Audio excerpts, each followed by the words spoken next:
The old mining town of Blackwood had long been a place of ghostly tales and eerie legends, but none sent shivers down the spine quite like the story of the Forgotten Mine, a place where the echoes of a tragic disaster still reverberated through the depths of the earth. It was said that the restless spirits of the miners who had perished there haunted the tunnels, their agonized screams and ghostly moans carrying through the years. My fascination with the supernatural had led me to this desolate place. Armed with a flashlight and a sense of trepidation, I ventured into the darkness, determined to uncover the truth behind the legends. The entrance to the Forgotten Mine was a gaping maw, a black void that seemed to swallow the very light itself. As I descended into the depths of the mine, the air grew colder, and the walls seemed to close in around me. The tunnels were a labyrinth, a twisting maze that threatened to ensnare the unwary traveler. The silence was oppressive, broken only by the occasional drip of water and the faint echo of my own footsteps. I had heard tales of ghostly apparitions and strange occurrences within the mine, but nothing could have prepared me for what I was about to experience.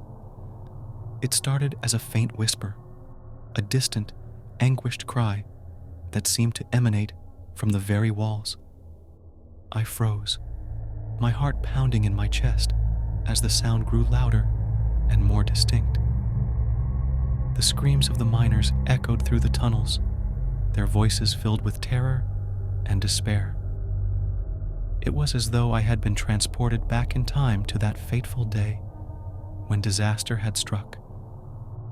I could hear the clatter of pickaxes, the rumble of collapsing rock, and the agonized cries of those trapped below. As I ventured deeper into the mine, the spectral sounds intensified. The cries of the miners were joined by the eerie clang of metal against rock and the haunting echoes of their final moments. It was a cacophony of suffering, a chorus of voices that seemed to be pleading for release from their eternal torment. I reached a chamber deep within the mine, its walls covered in soot and grime, a testament to the years of toil that had taken place there. It was there that I saw them, apparitions of miners, their faces contorted in anguish, their bodies faded and translucent. They worked tirelessly, their spectral forms swinging pickaxes and shoveling coal, as though trapped in an eternal cycle of labor. I dared not approach them for fear of what I might witness. Instead, I watched in silent horror as they toiled away, their voices rising in a mournful chorus that echoed through the chamber. It was a scene of despair and suffering, a haunting reminder of the tragedy that had befallen the Forgotten Mine.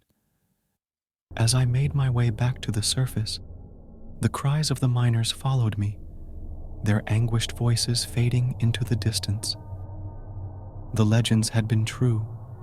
The Forgotten Mine was a place where the past and present converged, where the souls of the departed still toiled in eternal torment.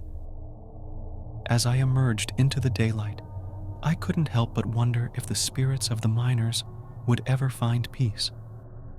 Theirs was a fate sealed in suffering, a reminder of the dangers and tragedies that had plagued the mining industry of old. The Forgotten Mine had revealed its secrets, but it had also exacted a toll. It was a place where the cries of the dead still echoed, where the past had left an indelible mark on the present. And as I walked away from that desolate place, I knew that the ghosts of the Forgotten Mine would continue to haunt its depths, their voices a chilling testament to the horrors that had transpired within its tunnels.